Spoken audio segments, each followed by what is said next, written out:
One of the reasons I love doing this podcast so much is I'm able to talk shop with some of the smartest people in the game. And this week, I have someone who, from a scouting standpoint, I think really, really highly of. It's Jordan Gates. He's the Midwest Crosschecker for Perfect Game.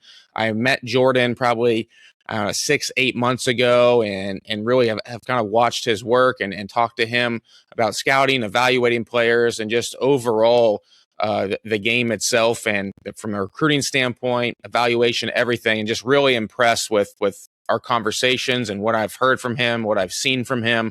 And so was really excited that we were able to get him on the podcast this week.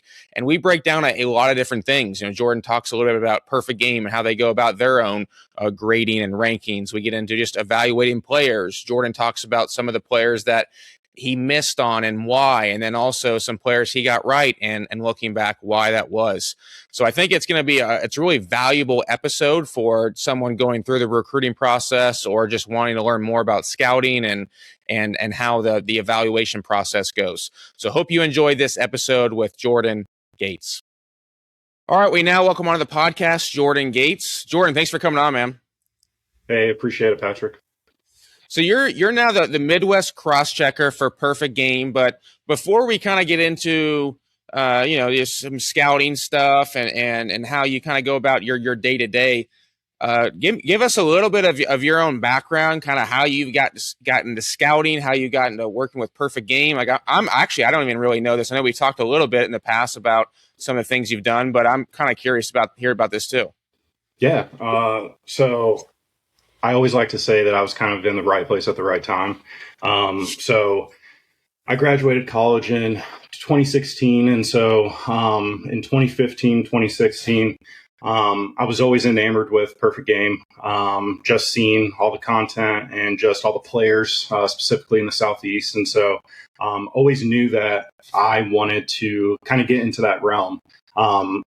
I was younger. Obviously, baseball was my number one sport, but obviously loved basketball as well. And so with the recruiting rankings for college basketball during the early 2000s, late 2000s, that was probably the first time where I actually became enamored with the scouting side.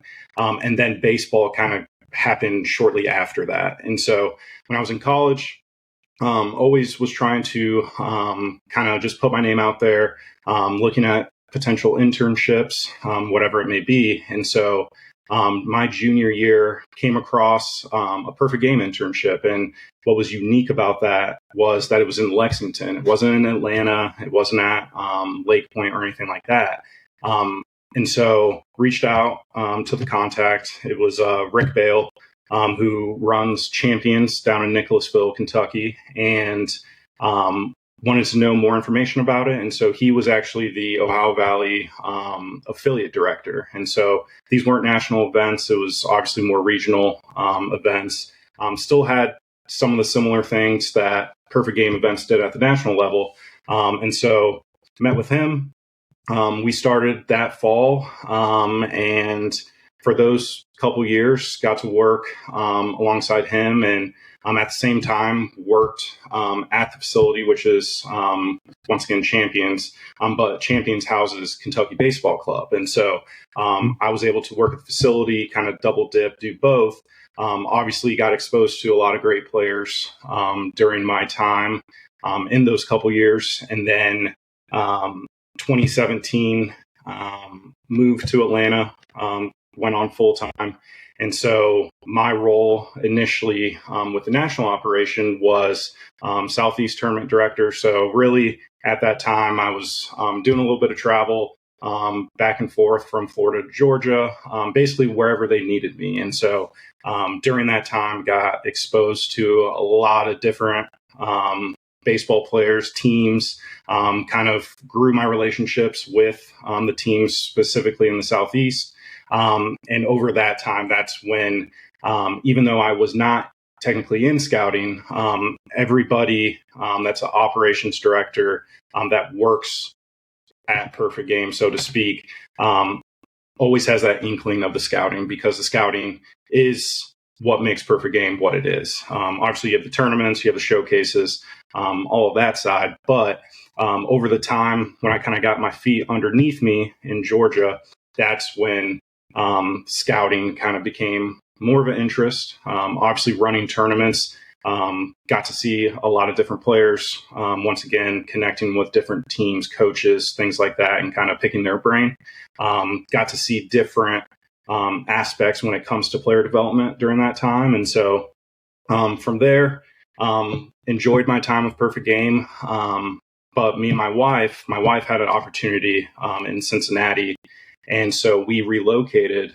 This was about 3 years ago. And during that time, an opportunity with the Reds came about. And once again, it was at the right place at the right time where we were in our lives, where it made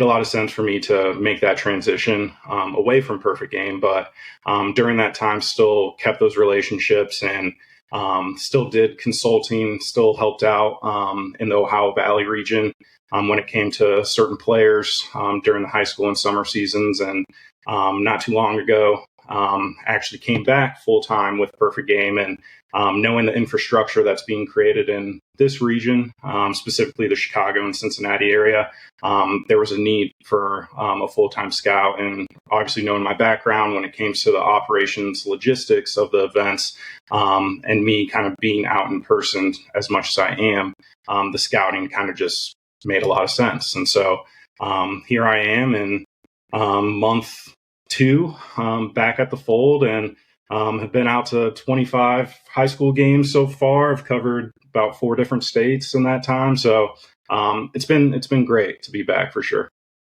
Man, full time is literally full time. You're full time is full time. You're really rolling. So what does a typical day look like for you, like during an event, or maybe even maybe perfect example is during high school season, like you're going to watch a high school game. It's a Saturday. What does that look like for you? Yeah, definitely. So my role is multi-layered. So you have obviously the high school season in the spring. You have the summer, which can include showcases and obviously tournaments. The fall is definitely more of the showcases, heavy late fall tournaments. And then when you get to kind of the indoor season, the winter, you're looking at showcases and then kind of rinse, repeat. And so right now with the spring season, I have my schedule kind of put out since January of certain players needing to see teams, because obviously it's not just looking at certain players, it's looking at teams. And so once again, it's looking at Indiana, Ohio, Kentucky, Illinois, and Michigan, and making sure I have my schedule filled out with certain games, matchups that I need to see. And so when looking at the spring, it truly doing reports after the games, making sure my colleagues and leadership are aware of the players that I'm seeing. So a little bit of reports, and once again, just getting out to the field as much as possible. When you say reports, is that just you writing down notes of what you saw? Like, I guess I'm curious is like during the actual game itself, are you just watching everything? Are you watching certain players? Is it a mixture? Are you writing stuff down? Like, kind of how does that work? Yeah, that's a great question. So I would say during the game, I have the luxury. So I bring about 2 to 3 cameras to each game. And so that way I'm actually watching the game, right? Because I think a lot of the time you kind of get caught up in if you have your phone and you're trying to video something of a certain player and you're hoping something good happens and you are able to capture it.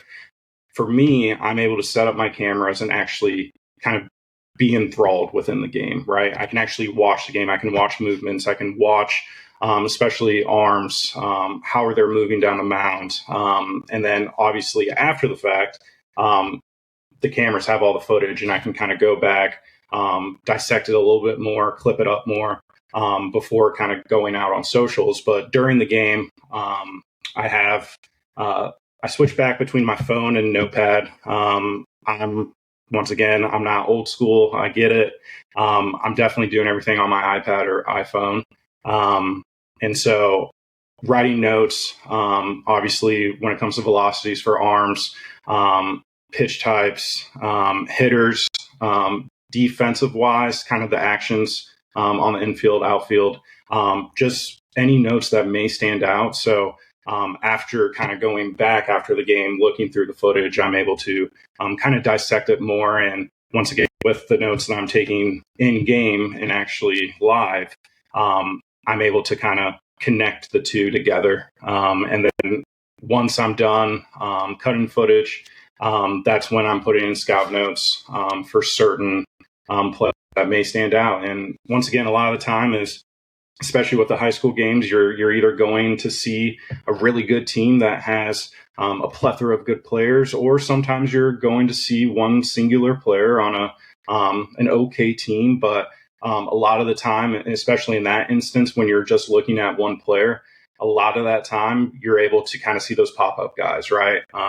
Those guys that I'm not anticipating and kind of come across. And I think that's probably the best part of it, because obviously you're looking to see the dudes. But once again, especially the amount of ground I've covered in a short time, there's been so many names that I was unfamiliar with, names that haven't really come to a lot of PG events. And so this is just kind of building that Rolodex and that catalog for not only these players that we're familiar with, but the unknowns as well. I think you would like this, Jordan. I was out at the Boris Classic out in California. I was talking with a college coach, been doing this a long time. I mean, 30 plus years he's been scouting. And so I kind of gave him, I was sitting next to him and I asked him the generic question. And kind of as soon as I asked it, I was like, that's a terrible question. But I asked him, I was like, so what are you looking for kind of when you're out here just watching games and type of thing? He goes, well, I kind of look at it a little differently. Like I let the game come to me. And he said, like, another scout told him that a long time ago, whereas instead of like you going out there and it's like you're trying to find, he's like, the good players will just naturally show up to you if you just let the game come to you versus trying to force your way to find something or look for something. I thought that was interesting. I mean, is that when you're going to watch teams play, is that kind of the approach you have, or do you always have certain guys that you are going to specifically watch? So I think it's a good balance of that. So I think early in the spring, for me, it's seeing certain guys. So whether that's a draft guy or somebody that we have highly ranked, that once again, seeing how they're progressing for that first month of the season. And then I would say probably towards the later half of the year, it's about, okay, I'm looking at certain teams that once again, we might not have a lot of information on, and they're 16-1. Okay, well, what's this? And so a lot of the time, initially, I will say I'm targeting teams and players. The later half, after I've seen a player or a team 3 times at this juncture, then it's kind of, okay, who's standing out record-wise? Certain players that are posting on their socials that are having awesome seasons. That kind of, for me, it's about having that balance because like that scout told you, a lot of the time it's not necessarily hoping something good happens. It's truly waiting for that good to happen. Jordan, what's an example maybe lately of, or maybe just over your career, of a player that you were like really high on and it was kind of like a diamond in the rough, maybe, where you were high on and nobody else was like giving this player any love or anything like that? So I might get some slack for this, but I will always say this because those that know me know how I felt about this player. And so I'm going to go with the 2023 class. He just signed the largest contract in MLB history yet to debut, and that's Cole Emerson. And so once again, a lot of people came to the realization of Cole in high school. And I'm not saying I had it first by any means, but I'll never forget going back to my early internship in 15 and 16. We were down in Elizabethtown, Kentucky at E-Town Sports Complex, and that 2023 Cincinnati Flames group had Colt, had Cam Tilley, had Toby Huber, who's at George Mason, Cam Tilley, a 7th round draft pick this past year, had a bunch of guys. And so it's funny because the coach at the time, Paul Melvin, great guy, I was always talking with them because they were doing well in the events and obviously they stood out. And whenever Cam Tilley was on the mound, it was just like he was absolutely dominant. Upper 70s fastball at 13. Like, once again, I get it, 13, but you saw the projection, you saw the mold. And so I was always very fixated on Cam because of the velocity and all that. But I will never forget Paul saying, I know you love Cam, but it's Colt Emerson. And I was just like, really? And I'm looking at the stats. And once again, Colt, he never did anything, excuse my French, sexy, but he always made the right plays. His batting average, OBP, were off the charts. And he was obviously one of the top hitters on that team. But I'll never forget Paul saying, it's Colt Emerson that will be the guy. Like, Cam is great. Like, we'll have a great career, but it's Colt. And so from that moment on, and that was at 13, you go further a year in 2018, 2019, that Flames group is playing down in Hoover, Alabama at PG's National Elite. So they're 14U at this time. And that was the moment where it was Colt. And so talking with a lot of guys there, they're like, who's this kid, this, that. And kind of from there on, his stock just blew up. And once again, it wasn't immediately, but a lot of the people that I was talking with saw what I had seen. And once again, I'm not taking any credit for this because Paul Melvin had it first. But that is definitely one player when I can think that's the player for me. And once again, it wasn't that nobody didn't see it. It was just, he was an unknown, obviously playing regionally, whether it was Indianapolis, Cincinnati, when he was younger. And then when he went on that national scene, right before high school, 14, all the way through, he just truly blossomed. And I always say it's Colt just because I was probably not the first, but I was maybe the 5th or 6th person to the party. So you think the big thing with Colt was the fact that, or maybe that originally you were kind of surprised that Paul had said that because he didn't display anything crazy tool. I mean, obviously at 13, but just in general, wasn't like, this guy's 6'6" or anything like that. It was just, he was fundamentally sound and did everything right. Exactly. And that's kind of changed my perspective on scouting as well as, once again, the term projection gets tossed around a lot. Right. And at that time in 2017, 2018, Colt wasn't the biggest kid. He was probably the smallest. He still hit the top of the order. But once again, he didn't stand out because once again, you had others that were 6 feet plus. And obviously, to my unknowing liking, that's what caught my eye. And kind of over the years, I've realized that's not everything, right? Like, sometimes that 6'4" kid at 13 is still 6'4" when he's a senior, right? And so projection's it's a fickle game, right? And I think Colt Emerson was the person that made me realize, okay, it's the intangible stuff, and it's the producing, it's the tools that aren't necessarily there yet, but you can see it, right? And I think that's true projection. And so looking back, I made the mistake of not thinking about that initially. When you think kind of like, obviously you guessed right, not guessed right, but you got Cole right. Like you said, he's tearing it up. I mean, it's crazy. He got the biggest contract ever for not even playing a day in the big leagues. On the flip side of it, when you think back, because we've all done this before too, it's like, oh, you thought this guy was a for sure can't miss player, like he's gonna make it, and then nothing pans out. On that side of it, is there a one reason or one thing specific? Was it the same concept but the opposite, where you put too much stock into maybe velocity at a young age or something? Like when you've when you saw a kid who you thought was going to be a can't miss prospect and then he didn't pan out, what was the main reason?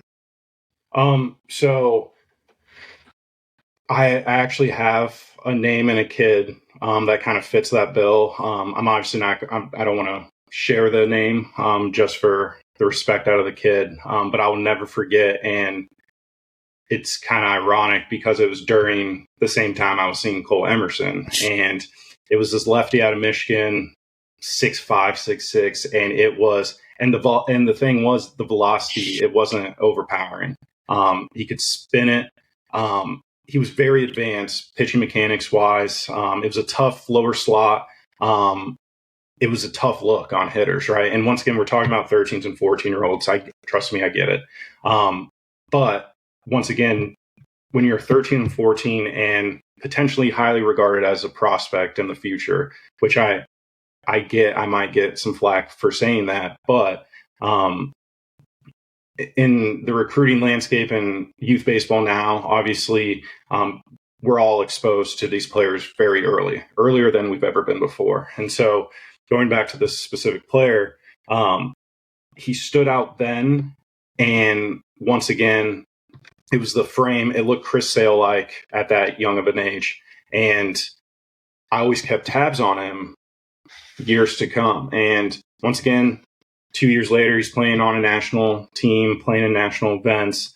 And I think for him, it was injuries that started to take a toll, growth plate issues. And once again, when you're that big at that young of an age and you're throwing constantly, and obviously we can dive into arm injuries and those types of things as well. But I think that was one where I thought it was a surefire just based on the build. He still hadn't hit puberty yet, right? Like he's 13, 14 years old. But the building blocks were there. And I think the biggest hiccup happened his junior year, and he did still play college baseball. But looking back, that was kind of a for surefire guy for me. And I know I'll continue to say this. I get the flack that I might get for talking about 13 and 14-year-olds.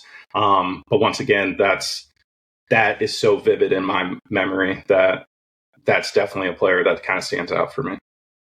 Well, in your defense, though, for people who are listening or going to be watching this, when you're out evaluating some of the kids that you're talking about and you're projecting, for example, like these, if you're going to be a Colt Emerson, you're going to be a first round pick, you're showing signs of being potentially a star at that 13, 14 years old, right? Or you don't just go from being most of the time. Now there's obviously outliers, and especially with velocity and arms, but especially from a position player standpoint, you're showing signs by the time you're 13, 14, because you're dominating and things like that you have the chance to become a really good player potentially one day. So that's me having your back on that one, Jordan, because I definitely know I 100% get what you're saying. I kind of want to talk a little bit about, maybe this is a selfish reason here. I want to talk about how like perfect game grades players, right? You have you guys were kind of the first to really, and really, I don't think anybody else even honestly does this, but you have the rating where the top is the 10. By the way, I got a 10, by the way. Did you know that? Did you? I did not. Yes. You're probably thinking, well, I didn't do that evaluation. But I'm kind of curious as like how perfect game comes up with that grade. I think people would find that interesting to know too. Yeah, definitely. So it is a 1 to 10 scale. I'm going to talk more specifics to the 5 to 10 range. And so 10 is your potential very high draft pick and or elite college player. 9 is a potential top 10 draft pick or highest level college player. 8 is potential draft pick, really good, excellent college player. 7 is a college prospect with potential in development for being a draft pick. 6 is your potential college prospect, and then 5 is has a chance to play college ball, but is a varsity high school player.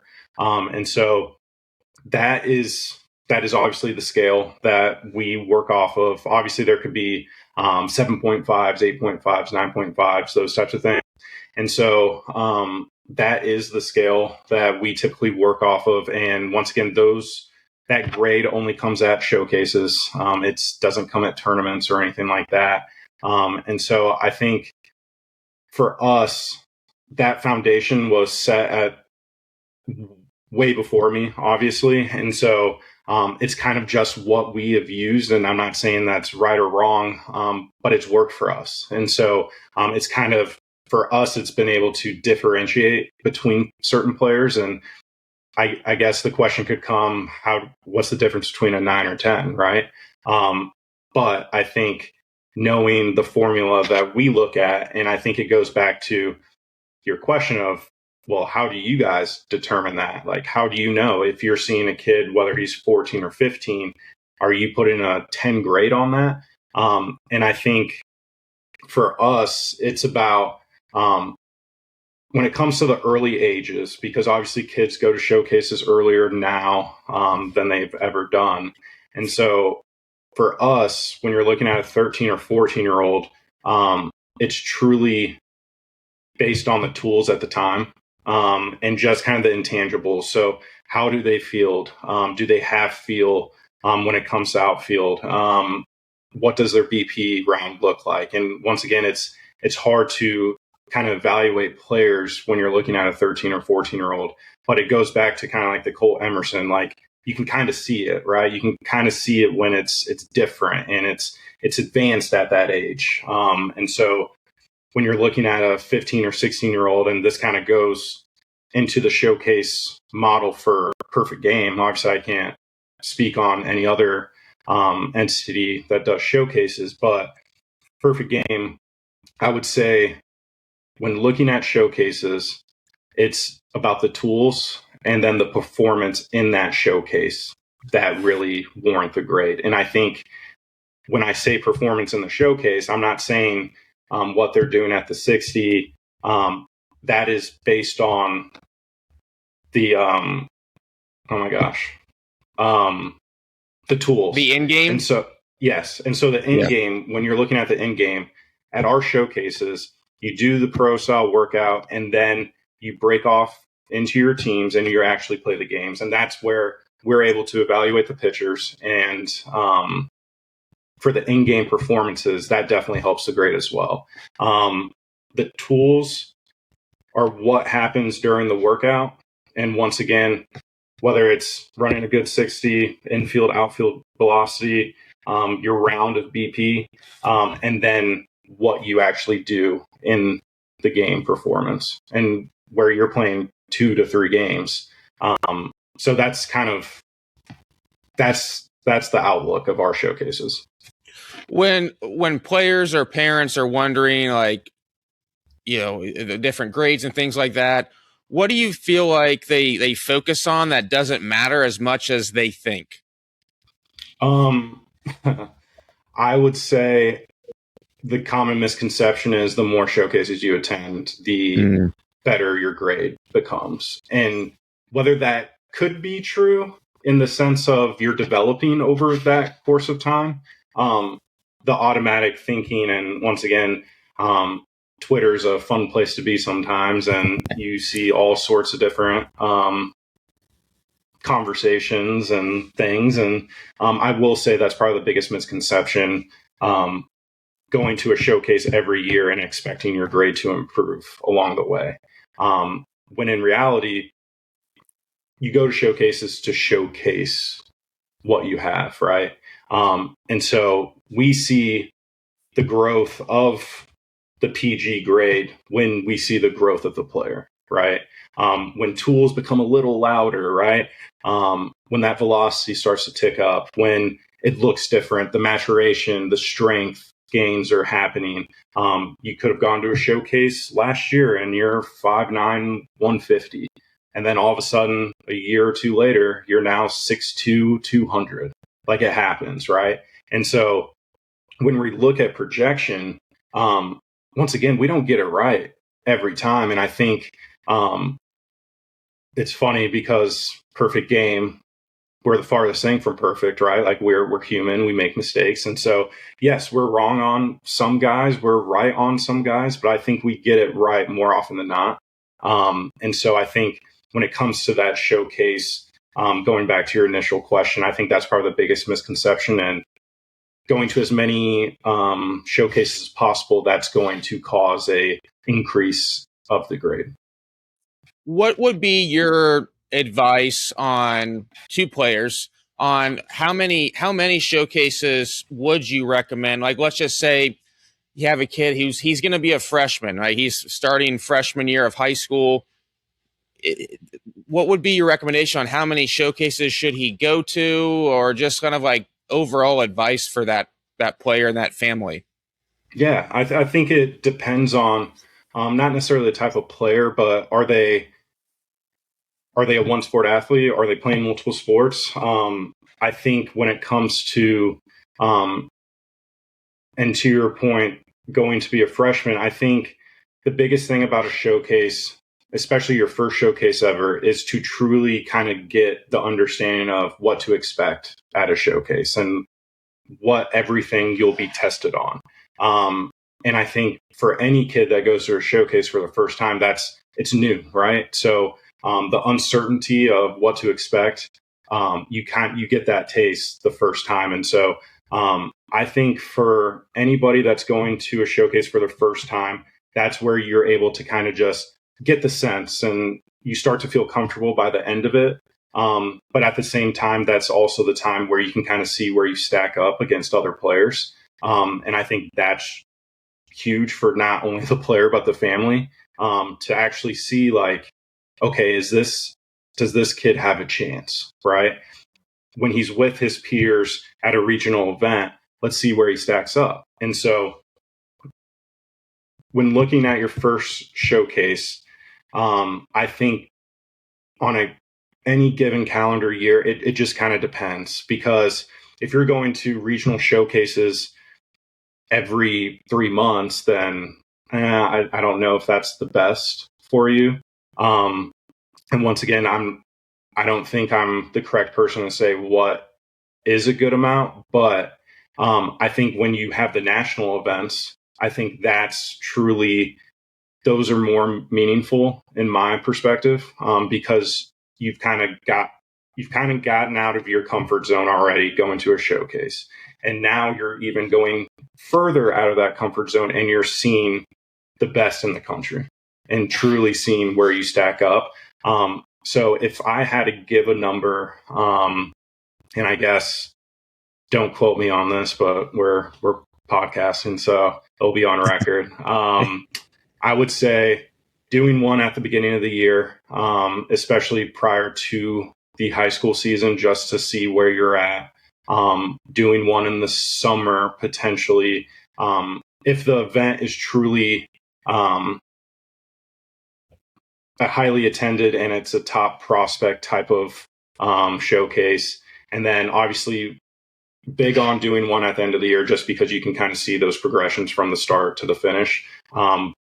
But I will always say it depends on the type of showcase and if it's worthwhile, because obviously I think the national ones, kind of, that's where you want to be at. Right. And for us, I can only speak for us, is the PG showcases, the regional ones, those are your opportunities to get those invites to the national ones, whether it's junior national, whether it's sophomore national. Obviously we have 13U and 14U national for our Select Fest.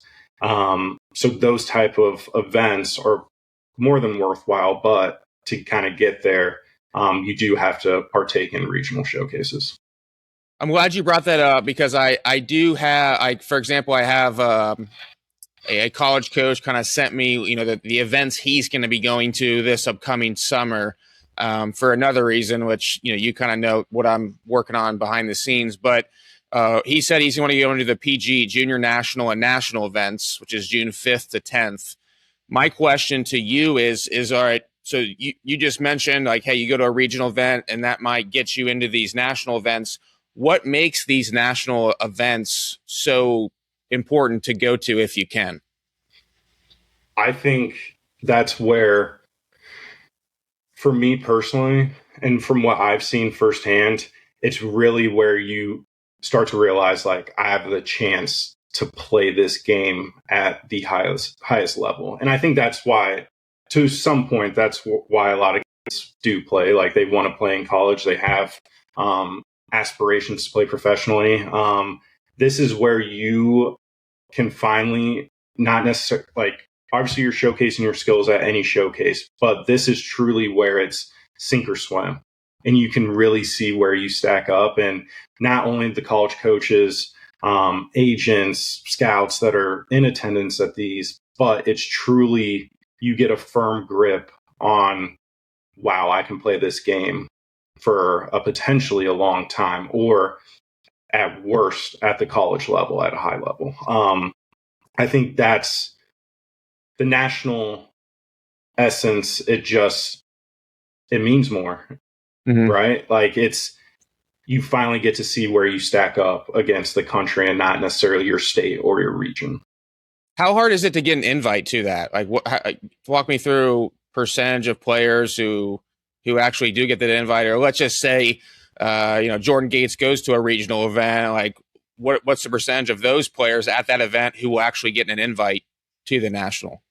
I will say I don't have the percentage of what those numbers are, from whether it's in the Midwest, whether it's in the Northeast, whether it's the Southeast. Typically, I would say from a regional showcase, about 2 to 3 players. I would say 2 to 5 players on average could get an invite. But it kind of depends on what type of regional showcase it is. And so I think it just kind of depends. I know hearing those numbers, that makes it sound like it never happens, or it's a rare commodity.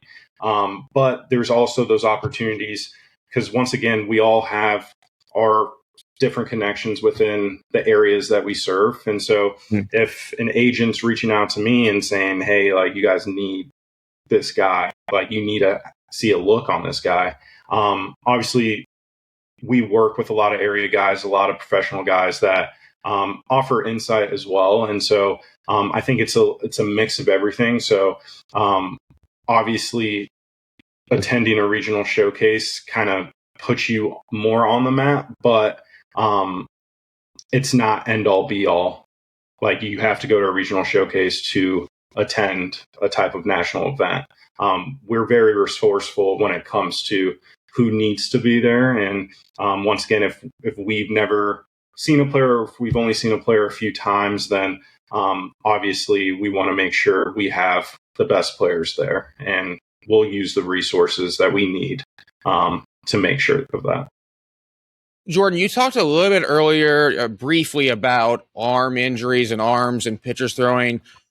You obviously have seen a lot of baseball from, you mentioned earlier about even some top players at younger ages, 13, 14 years old. And that one player you mentioned who you thought was a can't miss prospect ended up not being able to fulfill his potential because of arm injuries. What's your take on, I know this is kind of a hot topic and you hear about it all the time, but I mean, what do you see? Maybe this is the best question. What's a low-hanging fruit for a family who has a kid who's playing to try to help prevent arm injuries? I think I actually had this conversation with one of my good friends the other weekend, and I think one thing that people fail to talk about is, when you're looking at it geographically, and I'm just going to talk about the Southeast for a bit, I think there's more specialization of playing one sport at a younger age in your warmer states, whether that's in Florida, whether that's in California, Texas, whatever it may be. I think in your cold weather states, you're seeing, and once again, I'm not saying this doesn't happen in other states, but in your cold weather states, you're not playing year round, right? You're taking different times of whether you're playing 3 sports, 2 sports, whatever it may be. I think a lot of the time, I think the overused term is overusage of playing. But I don't think there's I don't think there's a certain, there's not one specific answer to that question. I think it's a plethora of different things, because once again, whether it's a kid pitching too much, whether it's a kid playing too much, not having the proper development and training, obviously that goes back. Even coaches not properly using players properly. I think there's a multitude of different circumstances that can and may happen.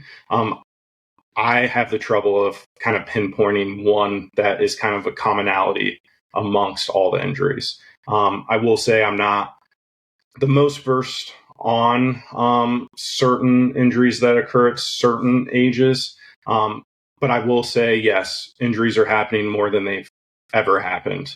And obviously at a younger age than they've ever happened. How do we fix that? I'm not saying we can't fix that, but I don't think one person has figured out that exact science yet, unfortunately. And once again, whether we're talking about baseball, we're talking about basketball, I think youth sports in general are at an interesting place right now. Whether you're playing volleyball, whatever sport you're playing it more often than not now. You're traveling constantly. You're playing the sport constantly. I think just with how youth sports are, injuries will occur, like, because players are playing more. Like, that's how I look at it, but there's more to it. Like, what I'm saying is very vague in that sense, because once again, this conversation's bigger than all of us, honestly, when it comes to what the specifics of injuries. I kind of think there's one of the elements, and again, obviously, kind of like you, I'm no expert in really anything that regards to injuries or anything like that, but I do think there's different types of stress, right? When you look at stress on a player's arm, and I think when you're having kids play at a young age and they feel stress from even their parents to perform well because they're, at their game, and they're on Game Changer and doing this or that at such a young age. And it's like that type of psychological stress does play a significant role in how you physically, your body adapts and recovers and things like that. So that's just my guess. I obviously don't know for sure, but that's just one of the things that I think about anyway. I don't know, have you ever thought of that? 100%.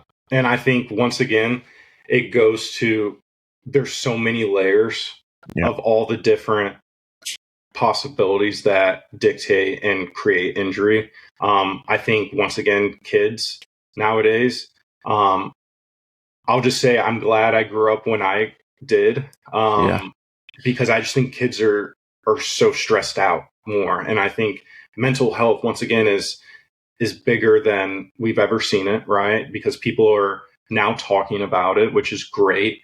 I think kids nowadays just have so many different layers and the pressures that they put on themselves. And once again, like, it's not just from the families, it's outside factors. It's from your trainer, it's from your coaches, it's from the perfect games of the world, because once again, they see, I think one of my biggest things is the social media era, and just seeing your buddies posting what they post, and you're like, well, why am I not getting those chances, or I haven't gotten those opportunities? And it's just, it's hard.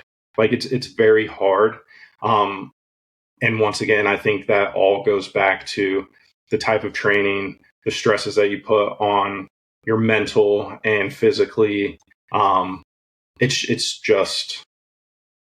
It's mind blowing, but everybody should have a concern of kind of where we're at.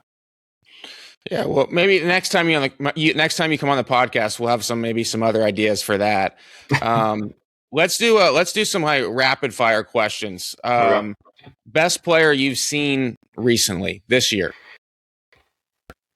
Ooh. Okay, I'm going to go seniors, juniors, and sophomores. Okay. Starting with seniors, right-handed pitcher, Trinity High School in Louisville, Kentucky, Grayson Willoughby. Kid's a stud. Committed to Kentucky. We have him ranked well within the top 100. Maybe it's top 70. Up to 97 in my look with him, 92, 96.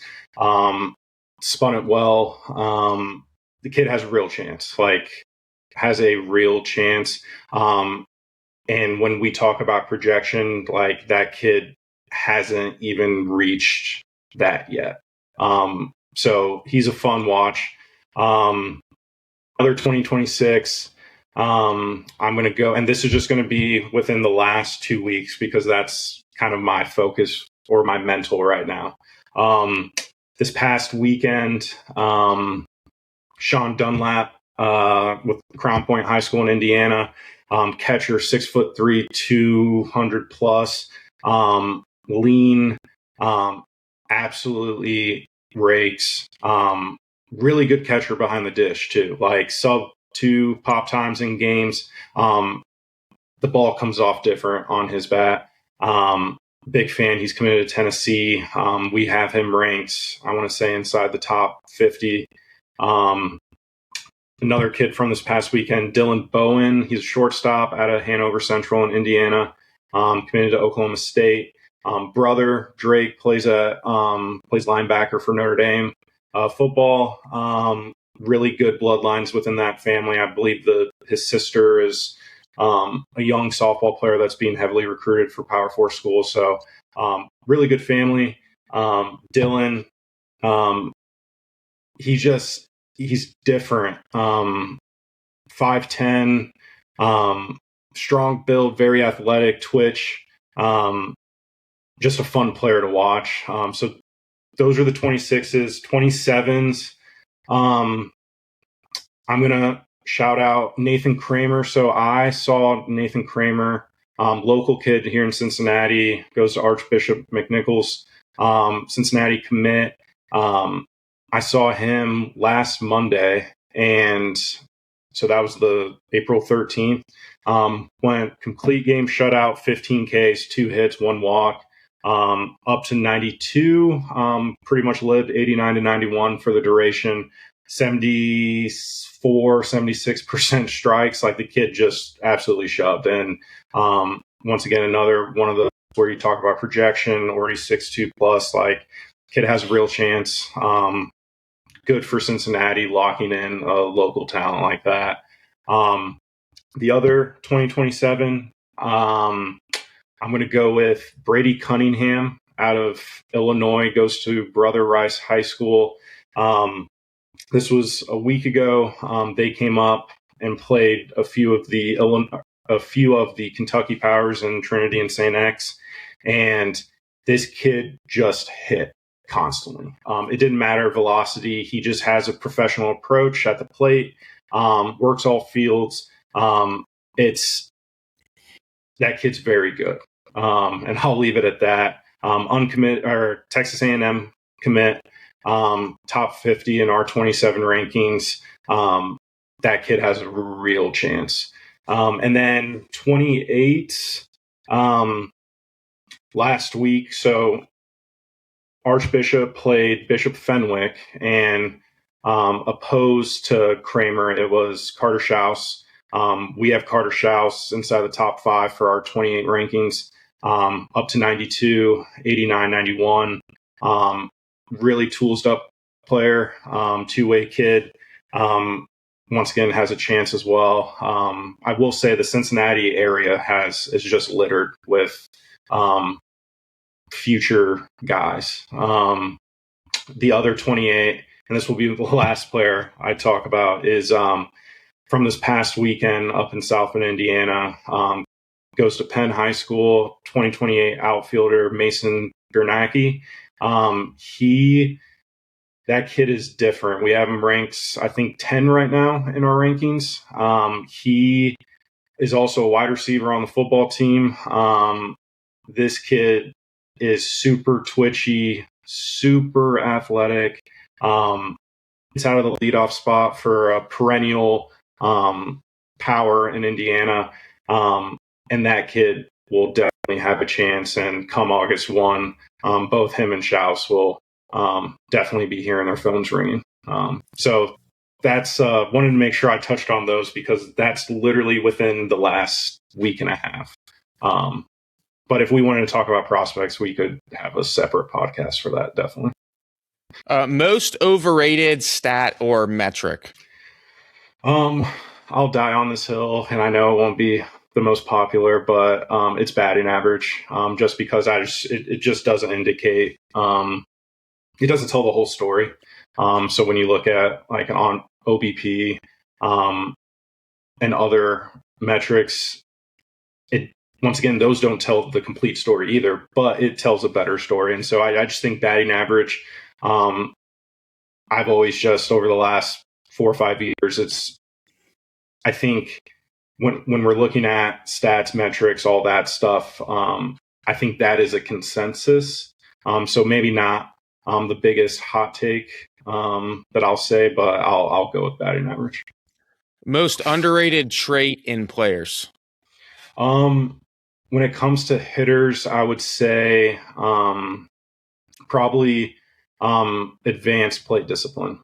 So are you working counts, working walks, quality at bats, those types of things? I think that kind of piggybacks off of why I don't think batting average is all that great. Once again, if you're working a count, even if you're getting out, guess what? The person behind you has a real chance, right? And that's a truly an individual and a team statistic, in my opinion. I just think that is something that I think recruiting coordinators out there, professional scouts, I think that is something that they're looking at consistently. I think with pitchers, obviously, velocity is great, strike throwing is great, but I'm going to go kind of a different route. I'm going to say deception and pitch tunneling, just because I think it's the great equalizer.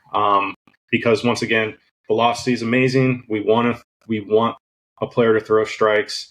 But if you are, let's say if you're a senior, you're 87, 89, and you're not 95 plus, but you can tunnel all your pitches. And once again, and I'm not even saying deception when it comes to lower slot, mid slot, whatever it may be. I think deception within the pitch tunneling. I think, once again, if you can make your 88 mile per hour fastball look like it's 94, yeah, that's definitely a great equalizer. So I'll go that route, even though obviously velocity seems to be king nowadays, and obviously throwing strikes is something that's very important. But I'll go a different route and say deception and pitch tunneling. Last one, biggest red flag when watching a game? I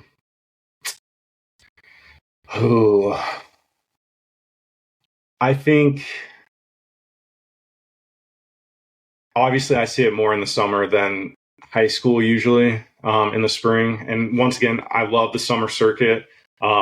Really, really big fan of the spring circuit with high school teams. So the playoffs, all that, like it's special. But I'm going to say it's parental behavior by far. And once again, not mom and dad just looking out for little Johnny. I completely get it. But there's ways to go about conversations, not only with myself or whoever, but I think I'm specifically talking about how they're acting towards their player during the game. So whether that's yelling in the stands or whatever it may be, I just think, and I don't want to ever say that turns me off of a player, but it's something that you kind of walk away thinking. Like, you could have just watched a really great game.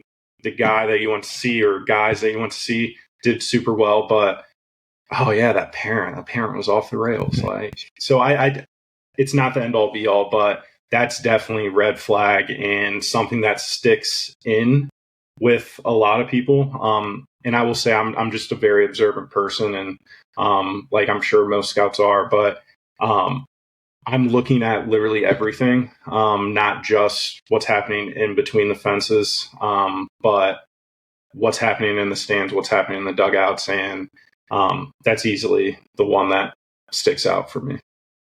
Jordan, it's been a ton of fun, dude. Thanks a lot for coming on. This has been awesome. If someone wants kind of to follow you, like where should they go? What about your Twitter handle? Yeah, so you can follow me on Twitter or X. I'm still going to call it Twitter, even though it's X. But my handle is jgates@pg or jgatespg. Sorry. Okay. We'll put jgatespg. We'll put the link in the show notes too if they didn't know that. But dude, Awesome. Appreciate it, man. It's been a ton of fun. Nicely done. Definitely, man. It's been long overdue. I'm glad we were able to make it happen.